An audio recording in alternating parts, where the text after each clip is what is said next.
The US dollar just got replaced. Not by China, not by Russia, not by some BRICS coalition holding a press conference about a new world order, by Canada. The country Washington has spent 80 years treating as a junior partner just walked around the American financial system in 6 countries simultaneously. And the detail that makes this even more significant: one of those 6 countries does not even have its own currency. It runs entirely on US dollars, and it still found a way to cut Washington out of certain deals with Ottawa. No announcement, no summit, no news ticker. It just happened. If you are watching this thinking, you would have heard about something this significant, that is exactly the problem. You would not have. Because the people who benefit from you not understanding global financial power are very good at making sure stories like this one stay buried. But this story does not stay buried. Not here. Welcome to Global Daily Wire. This channel exists to give you the real story behind global economics and geopolitics. The moves that reshape the world that never make the front page. If that is what you want, subscribe right now and hit the bell. And if you have been here before, good to have you back. Let us get into it. To understand why what just happened actually matters, you need to understand what the US dollar really is. Not as a currency, as a system. Since the Bretton Woods Agreement in 1944, signed largely under American pressure, the world accepted that international trade would run through US dollars. Oil, grain, shipping contracts, commodity futures, debt instruments, all of it denominated in American currency. Every transaction between 2 countries that had nothing to do with the United States still had to pass through the dollar. That arrangement gave the United States something no other country in the history of the modern world has ever possessed: the ability to print money and have the whole world absorb the cost. Economists have a name for it: the exorbitant privilege, and for 80 years it held. But here is what has been quietly breaking down underneath the surface. Countries got tired of it. Not just China, not just Russia. Middle-income nations across Southeast Asia, Africa, and Latin America who kept watching the Federal Reserve make decisions in Washington and then absorbing the wreckage in their own capitals. Every time the Fed tightened policy, their currencies fell. Their debt got more expensive. Their import costs climbed. They had no vote, no say, no control. They were cargo on a ship they did not own, sailing wherever Washington decided. And they started asking one question: is there a different ship? Canada had an answer. Here is where it gets interesting. And this is the part that most financial commentators are completely asleep on. Canada did not set out to become a dollar alternative. That was never Ottawa's stated intention. Canada's approach has been quieter and smarter than that. Over the past 2 years, Canada has been deepening bilateral trade relationships with a specific cluster of nations. Nations that share one profile. They have natural resources or manufacturing capacity that Canada needs, and they have demand for what Canada produces. The currency arrangements that came out of those negotiations were not designed as geopolitical strikes against Washington. They were designed as efficiency tools. Why pay conversion fees to route everything through US dollars when you can trade directly in Canadian dollars or a mutually agreed basket? Why tie your commerce to Federal Reserve decisions when you can simply go around them? The 6 countries we are going to cover today represent a combined GDP of roughly 1.4 trillion US dollars. That is not small. That is larger than the economy of Australia. And the combined trade volume these nations do with Canada annually has been growing at double digits for 3 consecutive years. When you start settling that trade in Canadian dollars instead of American ones, you create demand for the Canadian dollar, real structural demand, not speculative demand from a hedge fund chasing a position. Actual transactional demand from governments and central banks that now need to hold Canadian dollars just to operate. Let us go through each country, starting with the one that rewrites the whole premise of this story: Ecuador. Here is what you need to know about Ecuador before we say another word. Ecuador does not have its own currency. It uses the US dollar as its official domestic currency. Every Ecuadorian buys their groceries in dollars. Every Ecuadorian business pays its employees in dollars. The dollar is not just the currency of international trade for Ecuador, it is the currency of daily life. So, when we tell you that Ecuador has been settling certain trade with Canada outside the US dollar system, that is not a trade policy adjustment. That is a country with no currency of its own, finding a way to do business without the only currency it has. That is how much appetite exists to find an alternative. What is happening in Ecuador connects to its oil sector and its growing exports of agricultural products, particularly shrimp and cut flowers, both significant Canadian imports. Canadian negotiators pushed for Canadian dollar-denominated settlement mechanisms, partly to give Ecuador's trading sector more flexibility, and partly because Canada understands exactly what a broader Canadian dollar footprint means for its own global position. Ecuador's central bank has not fully converted, but its state oil company, Ecuador, has already completed pilot transactions settled in Canadian dollars. The foot is in the door, in a country built entirely on the U.S. dollar. The second country is Kenya. This one makes complete geopolitical sense once you understand Canada's long-standing agricultural export relationship with East Africa. Kenya imports Canadian wheat, Canadian lentils, and an increasing volume of Canadian agricultural technology. It exports coffee, cut flowers, and finished textile goods. For years, all of that commerce moved through the dollar. Now, a significant portion of it does not. Nairobi traders are tracking the Kenyan shilling against the Canadian dollar the same way they used to track the shilling to dollar rate. That is a shift in mindset. That is a shift in gravity. The third country is Bangladesh. Bangladesh may be the most quietly significant country on this list because of what it represents in global manufacturing. It is the second largest garment exporter in the world. Roughly 85% of its foreign exchange earnings come from the garment sector. For decades, Bangladesh priced everything in U.S. dollars because its buyers, massive retailers in the United States and Europe, demanded it. But Canada is now one of Bangladesh's fastest-growing export markets, and Canadian retailers have been signing long-term contracts. When those contracts started getting denominated in Canadian dollars, something remarkable happened. Bangladeshi factories started maintaining Canadian dollar accounts. Canadian dollar liquidity started flowing through Dhaka's banking sector, and the Central Bank of Bangladesh quietly updated its reserve management guidelines to include the Canadian dollar as a recognized reserve currency. That is not a symbolic gesture. That is a central bank decision. Central banks do not make those by accident. The fourth country is Vietnam. Vietnam makes the most strategic sense from a pure trade architecture standpoint. Canada has been a major destination for Vietnamese seafood, electronics, and apparel exports since CPTPP, the Comprehensive and Progressive Agreement for Trans-Pacific Partnership, came into force. Canada is part of CPTPP. The United States is not. That single fact opened a door that Hanoi has been walking through with steady purpose. When your biggest trading partner under a major multilateral agreement offers you the option to settle in a stable G7-backed currency without routing anything through Washington, you take it. Vietnam took it. We have 2 more countries to get to, and we will cover both. But right now I need you to step back from the individual stories and see the bigger pattern. Because this is not just about trade deals. This is about architecture. What we are watching right now is the early construction of a parallel settlement layer in global commerce. Not a replacement for the dollar system, not yet.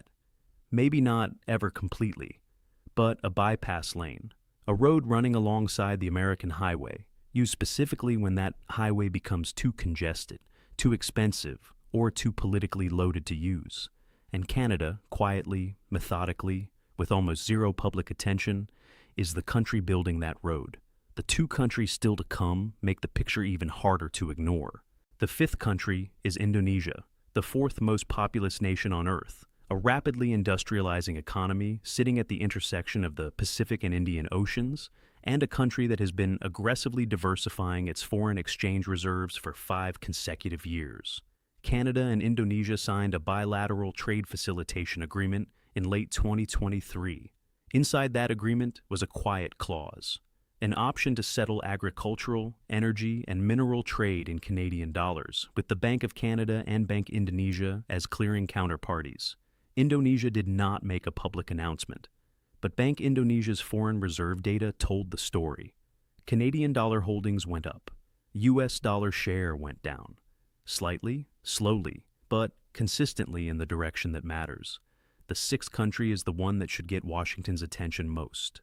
The United Arab Emirates. the UAE, one of the most dollar-anchored economies on the planet. Gulf oil has been priced in US dollars since the 1970s. The Gulf Cooperation Council has been a central pillar of dollar dominance for 50 years.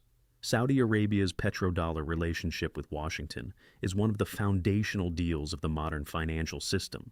So, when we say the UAE has been settling portions of its trade and investment activity with Canada in Canadian dollars, we are not talking about a developing nation hedging its bets. We are talking about a Gulf state doing something outside the dollar system. That is a different category of signal entirely. So, how does Canada fit into this picture? 2 words: critical minerals. The UAE has been executing an aggressive global diversification strategy, deploying sovereign wealth fund capital into supply chains, manufacturing, clean energy, and most importantly, critical minerals. Canada holds the world's second largest known reserves of nickel, significant lithium deposits, cobalt, rare earth elements. The UAE wants those minerals to build its industrial future. When the UAE's sovereign wealth fund Mubadala signed investment agreements with Canadian mining firms, a portion of those deals included Canadian dollar settlement. Not all of it, not even most of it, but enough to register clearly in cross-border capital flow data. A Gulf state doing anything outside the dollar system is a significant data point. It just never made headlines. Now here is the question at the center of all of this. Why Canada? Why not the euro? Why not the Chinese yuan? This is where Canada's position becomes impossible to argue against. The Canadian dollar has something neither the euro nor the yuan can offer. It is boring, in the best possible way. It is a G7 currency backed by a transparent, independent central bank, with no political agenda attached. Canada has never defaulted on sovereign debt. Its banking system came through the 2008 financial crisis better than almost any other developed nation on Earth. Its inflation has been managed with consistency. And above everything else, Canada is not China. For countries that want to cut their dollar exposure but have no desire whatsoever to hand Beijing a new form of leverage, the Canadian dollar is the obvious answer. The yuan alternative collapsed because Beijing could not resist turning it into a political tool. Every country that adopted it found itself navigating conditions it never agreed to. Canada does not do that. Ottawa does not demand alignment in exchange for currency access. The Canadian dollar is, in geopolitical terms, clean. And in a world where every major currency comes wrapped in someone's foreign policy agenda, being clean is worth more than almost anything else. There is one more layer to this that we have not addressed, and it might be the most consequential part for Canada's long-term position. These currency arrangements do not only reshape trade flows, they reshape infrastructure.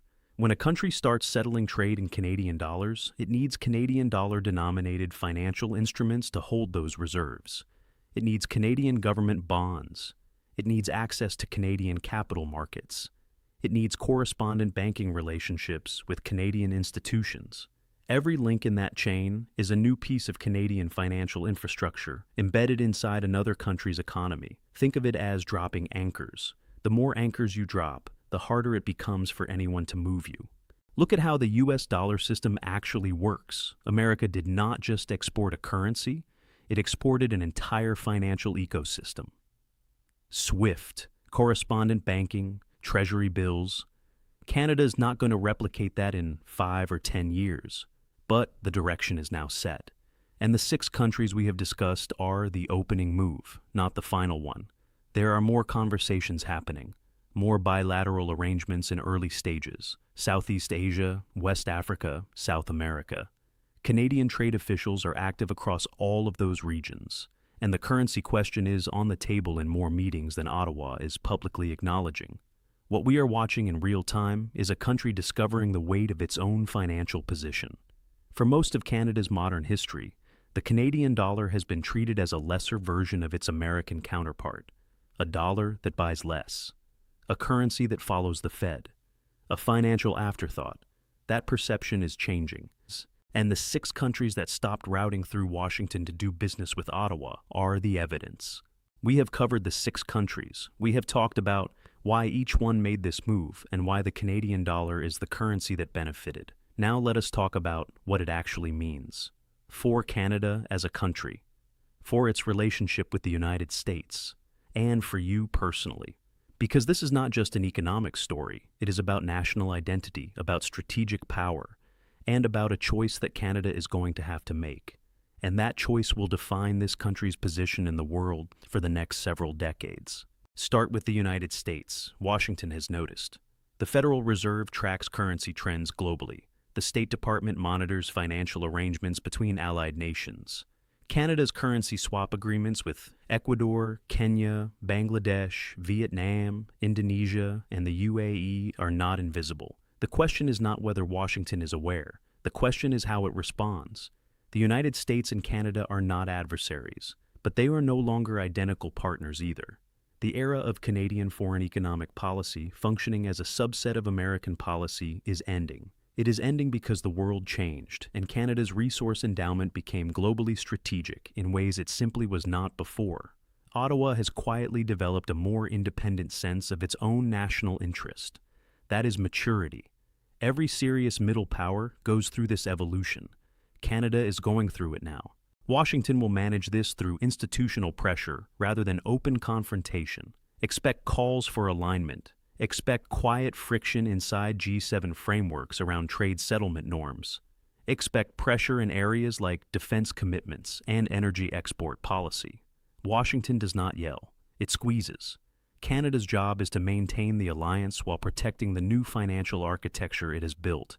That balance is difficult. It is not impossible. Now, what does this actually mean for Canadians paying rent and filling up their cars? Because geopolitics only matters if it eventually translates to real outcomes for real people. The most direct impact of growing global Canadian dollar demand is upward pressure on the currency's value. When central banks in 6 countries are holding Canadian dollars as reserve assets, that demand is institutional and sticky. A stronger Canadian dollar means cheaper imports, lower inflation, more purchasing power for Canadians traveling or investing abroad. For a country that has watched its currency lose ground against the U.S. dollar, this is a meaningful turn in the right direction. There is also a capital markets dimension. When foreign central banks buy Canadian government bonds, Canadian borrowing costs come down. That fiscal room opens space for more public investment or a more competitive tax structure. Either way, Canadians come out ahead. For Canadian businesses and especially exporters, the impact is more direct still. When a Canadian farmer sells grain to a Kenyan buyer and the deal settles in Canadian dollars, that farmer walks away with a better margin. The currency conversion fees stay inside the Canadian economy instead of being absorbed by American intermediaries. Multiply that across all Canadian exports over time, and you are talking about billions of dollars annually flowing back toward Canadian producers instead of out of the country. That is tangible. That hits people's bottom lines. So, what does Canada need to do to make sure this opening becomes permanent? Because right now, it is an opening, not a guarantee. The window Canada has at this moment, a credible, transparent, clean G7 alternative to the dollar, will not remain available forever. Other countries are already watching. If Canada does not move with deliberate intent, someone else will step into that space. First, Ottawa needs to formalize what is currently informal. Bilateral pilot arrangements need to become proper institutional frameworks, currency swap lines, investment treaty provisions. Properly equipped and internationally positioned Canadian financial institutions. The informal stage is how everything starts. But, to last, it needs architecture, legal backing, and political will, sustained across election cycles. Second, Canada needs to build its financial diplomacy capacity. The United States operates with an enormous institutional apparatus dedicated to maintaining dollar dominance globally. Canada's equivalent is smaller. If Ottawa is serious about this, it needs to fund the infrastructure required to match the ambition. Third, and this matters more than most people in Ottawa currently recognize, Canada needs to own this story, not arrogantly, with confidence and precision. Canada has spent too long defining its economic identity in relation to the United States. That framework is no longer accurate and no longer helpful. The story we covered tonight is a Canadian story. It belongs in classrooms, in boardrooms, in the working understanding of every Canadian voter who cares about where this country is headed. This is what Global Daily Wire is here for. When Canada makes moves that are quiet, strategic, and genuinely consequential, they rarely make the front page. So, we cover them here. If this video changed the way you see what Canada is becoming, tell us in the comments below. Tell us which country surprised you most. Tell us what you think Canada should do next. And share this video with someone who still thinks of Canada as America's polite neighbor that goes along with whatever Washington decides. Because after watching this, you have a more accurate picture of where Canada actually stands. Subscribe if you have not already. The next video is going to be bigger than this one. We will see you there.